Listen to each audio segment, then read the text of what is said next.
been playing with my iPad and I drew a picture of my Jeep. I want to use Selvages and make something with it. So stick around and see what I come up with. I have no clue right now, but hopefully it'll get interesting. I've been collecting Selvages now for some time. I have quilting friends that give me their Selvages. And I love Selvages because they don't fray. They've got writing on them, they've got colours on them. They've even got designs on them now these days. And I just think they're so adorable and I hate throwing them away. So I'm going to use these Selvages to create a unique fabric for my project. For my scraps, I like to store them in bins like this. Some are in the bigger ones. These are the shoebox size. Depends on the colour and how many I've got. I like to keep them by colour. This one just happens to be black, white and grey. And these are my strips. I also keep another box for the smaller scraps that are not strips. I'm going to be using these, some of the strips in here. Probably the darker ones. There's plenty of dark ones in here, so I'm going to use those and I'm going to incorporate those with the Selvages into my design. I have a piece of scrap batting. It's not quite big enough. I want a piece that is 26 by 24. So I'm going to cut some straight edges and sew it together to create the size that I need. I've cut two pieces and I'm going to zigzag the straight edge, these batting together.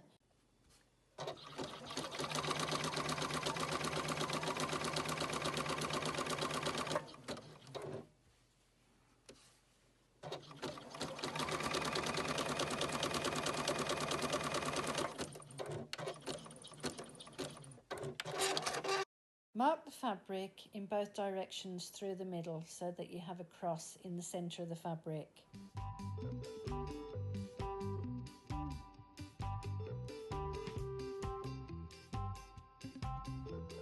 Now I have the fabric in 4 quarters. I'm measuring 13 inches either side of the centre mark because I want my finished project to be 26 inches wide, and for the other side I want 24 inches, so I'm doing the same thing just at a different measurement.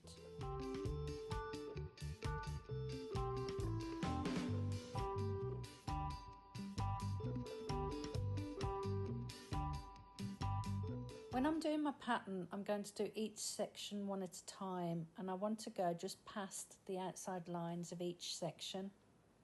I want to do a diagonal pattern. I'm putting the 1/2 inch line of my ruler on the 2 corners and then I'm drawing a line, and I'm going to repeat the same on the other side, and that will give me a 1 inch line from corner to corner, and I'm going to do the same in each of the 4 corners.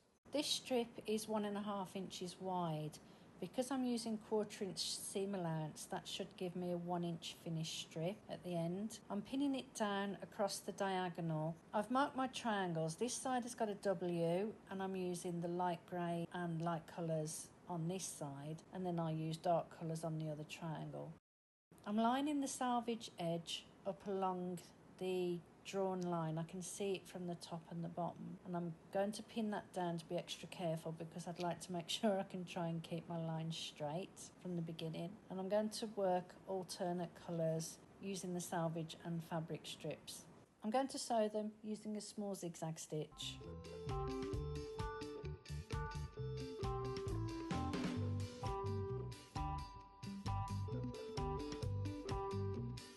Now, because I'm using fabric strips, I'm laying them right sides over so that it's giving me a 1/4 inch seam allowance from the selvage and sewing that together. And I'm just using a regular straight stitch for these strips.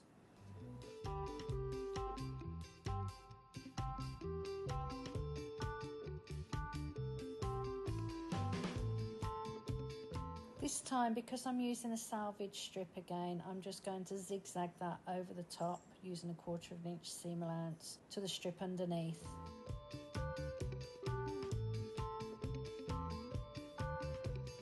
I'm alternating white and grey in between the selvage. So I'm going to be doing selvage white, selvage grey, selvage white, selvage grey for the whole of the triangle piece. until I've finished this whole section.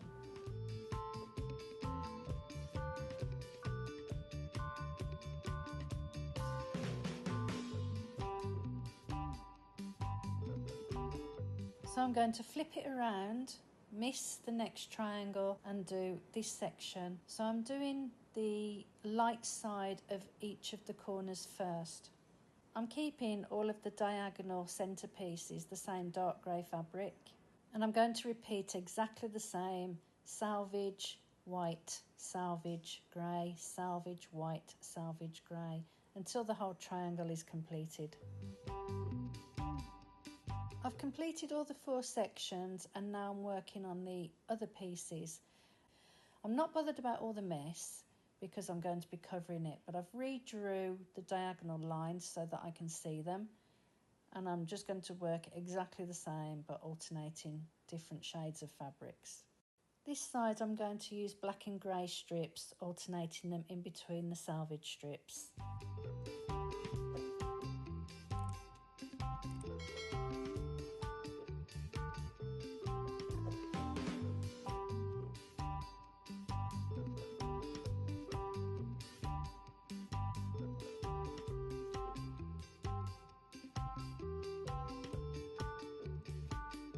I've finished putting the selvages and the strips onto the batting. I'm not too bothered about this seam here because I'm going to be covering it. I have this 3-inch wide strip that I quite like, that I think I'm going to use. So I'm going to cut it down to a 2-inch wide strip, and that will give me 1 inch when I sew it onto the fabric. I'm cutting it to length and then I'll cut the width down afterwards. Take the strip and fold both of the raw edges into the centre and give it a press, and repeat for the second one.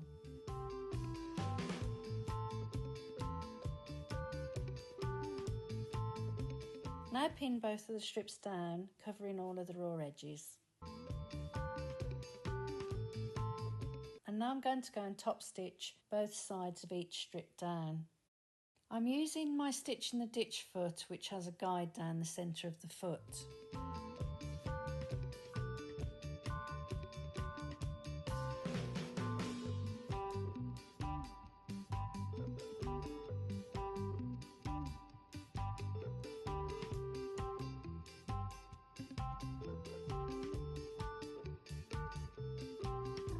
I've printed it out and I want to try and enlarge it, so I'm going to cut it into 4 and put it on my photocopier and try and get it to a size that I want to work with. So we'll see how that goes. I enlarged it at 220% and I'm happy with that size. Now I'm taping it back together so that I have the actual size, and then I'll work from that picture.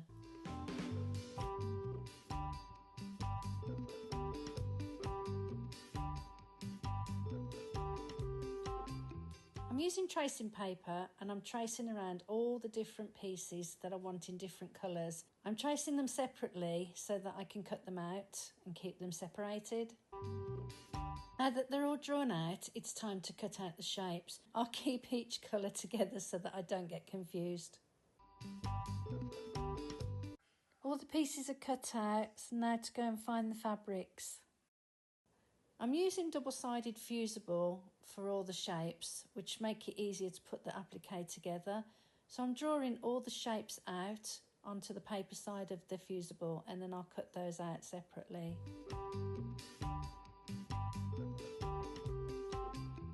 For the markings that I couldn't see, I'm drawing them out in a marker pen first, and then I'm going to use my light box, which will make it much easier. Or you could use a window if you don't have a light box.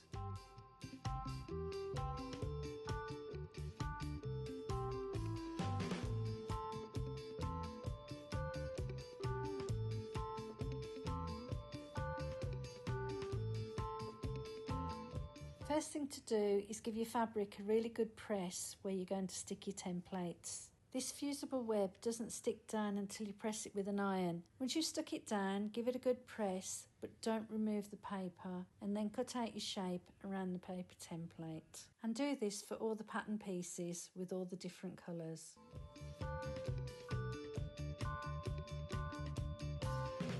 I've got this old pillowcase that I'm going to use for the backing fabric. So first of all, I'm going to give it a good press. Now it's time to take off all the backing fabric. So I'm peeling that off and it will leave the glue underneath because we've already pressed this on, and I'm placing this down onto my base fabric. I'm going to do that for all of the pieces, layering them up and putting them in the position where I want them until I've finished the applique. I'm going to finish layering up all my bits and pieces and then I'll give it one good press all together when I've finished. Now I'm cutting around the applique to remove the surplus backing fabric. Now I have this steamer seam light. This is 18 inches by 3 yards. I'm hoping it's going to work. It's pretty much similar to the last one.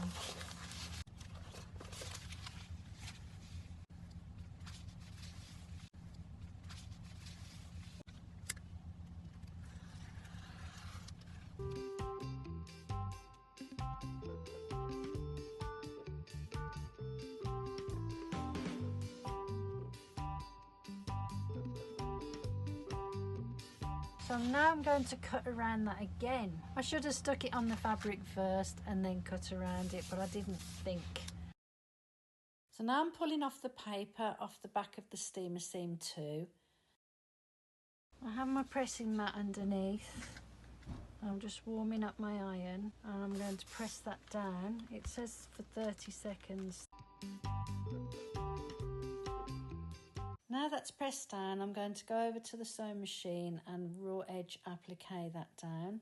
My sewing machine comes with an applique setting as an automatic setting. But basically what that means is I have the zigzag, which is the stitch width at 3.4 and the stitch length at 0.4, and it will give you, here I've done a sample, so this is 2.6 0.4, which is what my machine sets it as. If I change the stitch length, it opens up the zigzag. If I change the stitch width, it just makes it wider. That was going back to the 0.4. I'm going to stick with the standard. This one I'm actually doing the satin stitch, which I don't normally do. So I may change part way through because this is actually annoying me already.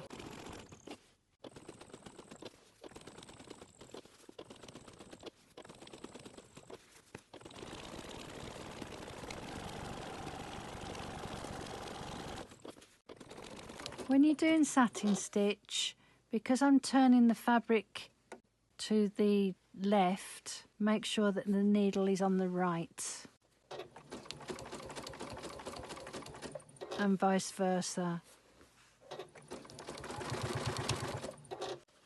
Otherwise you get gaps, and I'll show you why in a moment because I made an error at the beginning and you can see it.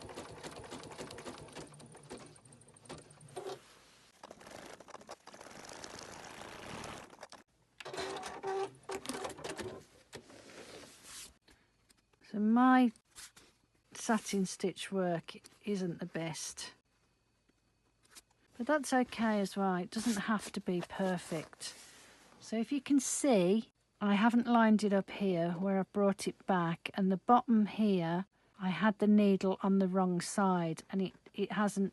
If you look at the top to the bottom's all scruffy, but the top is quite neat, and that's the difference in the positioning of your needle. So I'm thinking I'm being too picky. I'm going to carry on with the grill and see how I get on. I may end up unpicking it all, I'm not sure yet. Now the second part of the grill to me is a lot neater and a lot nicer. I'm going to change my foot to an open toe foot so that I can see the edge of my fabric rather than looking through the plastic, and I'm going to keep the needle right on the edge of the fabric and hopefully that will help me keep it neater. I'm really not happy about this one, but I'm going to leave it. It's actually practice. Practice makes perfect with applique.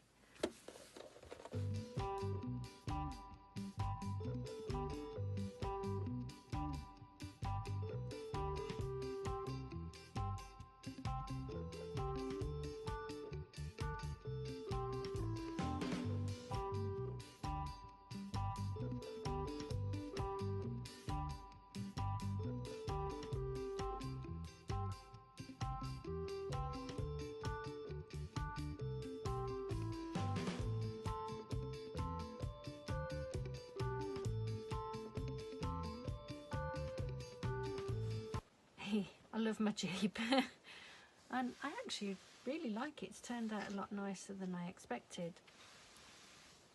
And that's what it looks like on the back. Now I need to figure out what to do with it. I could turn it into a large cushion or a wall. I think I'm going to turn it into a wall hanging.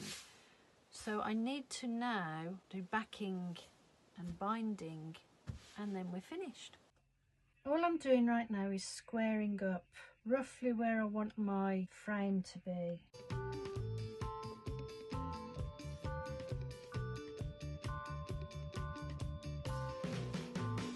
I'm probably doing it all wrong.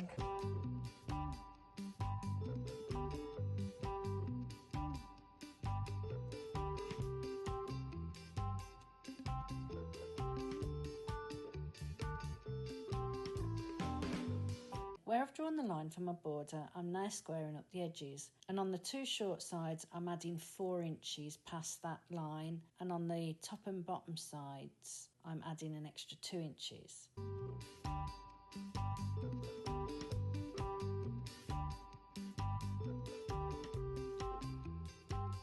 That's given me 6 inches of backing fabric from that drawn line on all 4 sides, and I'm going to pin that down. I'm going to take it over to my machine and I'm going to go around the outside edge of the vehicle, and I'm just going to do the main, these black ones and these white ones, and that's all that I'm going to quilt down onto the backing fabric. The first thing I'm going to do is change over to my walking foot on my machine. I've put a new needle in. I'm taking off the whole foot and the shank itself. And this looks like a crab's arm. That goes over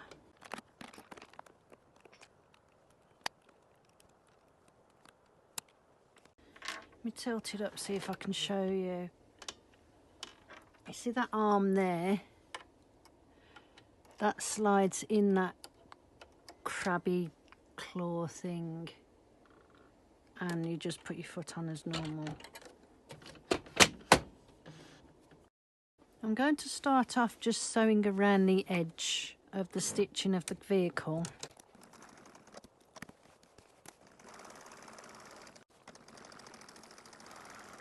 I'm staying away from the embroidery stitch because I don't want the white stitching to be prominent.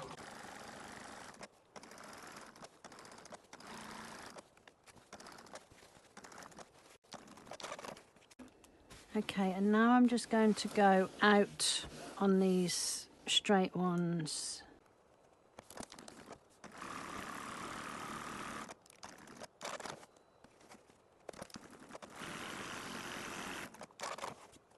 Now that I've quilted all that down, I'm going to cut the fabric exactly 6 inches all the way around from that drawn line. Mark 4-inch corners, and then I'm going to cut out 3 inches from the bottom corner. I know this is all completely wrong, so the quilt police are going to have a field day, but I'm not a quilter and this is how I'm doing it. So if you want it done properly, I suggest you look on another YouTube. I've cut extra 2-inch wide wadding out for this piece where it doesn't have the wadding, and the same for the top. And I'm just going to put it here for now and pin that down. What I'm doing is my 45 line angle degree on my ruler, I'm lining it level with the edge of the fabric, but I want it to run across that mark that I made so that I can draw the 45-degree line and then just carry that over to the other side. Cut that fabric off there and put that in that space, and again just fold up the fabric on that line. What are you doing, Ra?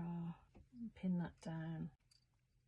Get that pin out of the way. I know this might seem long-winded, but I'm hoping it's going to work. And I'm going to repeat that for the remaining corners. And there I've got my nice neat corners. So now I'm going to take this straight edge, fold it up, and then fold it up again and put a pin in that centre piece there.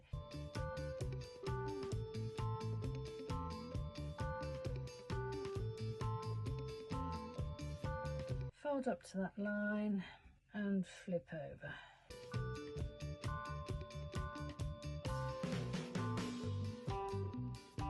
I don't know if you can see that, but when I stitch that down, that'll be a beautiful 45-degree corner.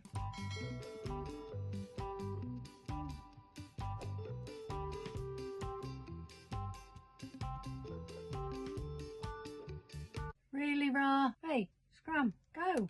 Get off. And we continue around in this fashion.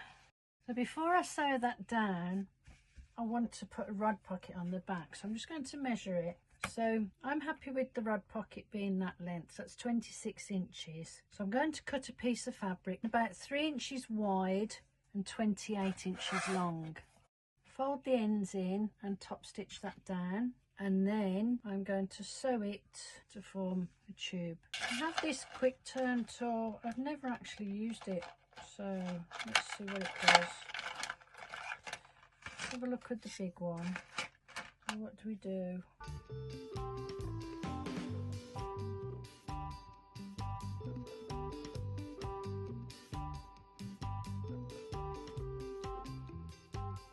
And now I'm going to give that a press.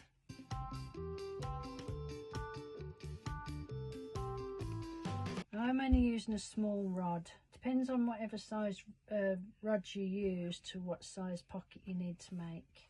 And now I need to find the centre of the back and find the centre of the rod pocket and match the centre marks.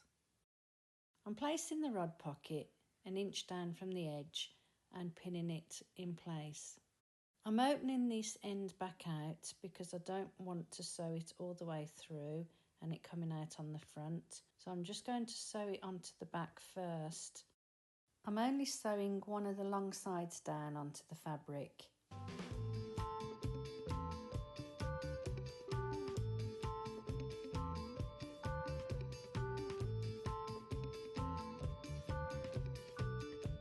So that is where my rod is going to hang it on the wall. And let's redo these corners again. I've doubled my thread and just looped it at the bottom. I'm going to hand stitch the corners. I'm going to come up at the corner and catch through that loop to secure my thread. And I'm just going to do a ladder stitch to close that off.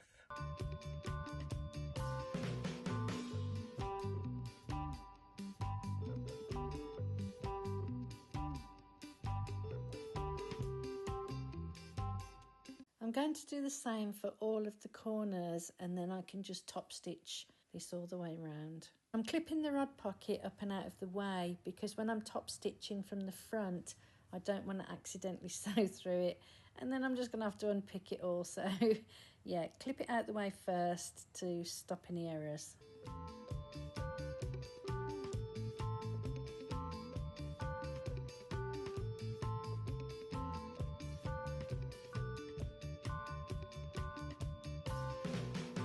I hope you enjoyed the video. If you do, please give me a thumbs up, like, share, subscribe, all of the above. I really do appreciate it. And hopefully I can continue making these videos for you. Thank you for watching. Until next time.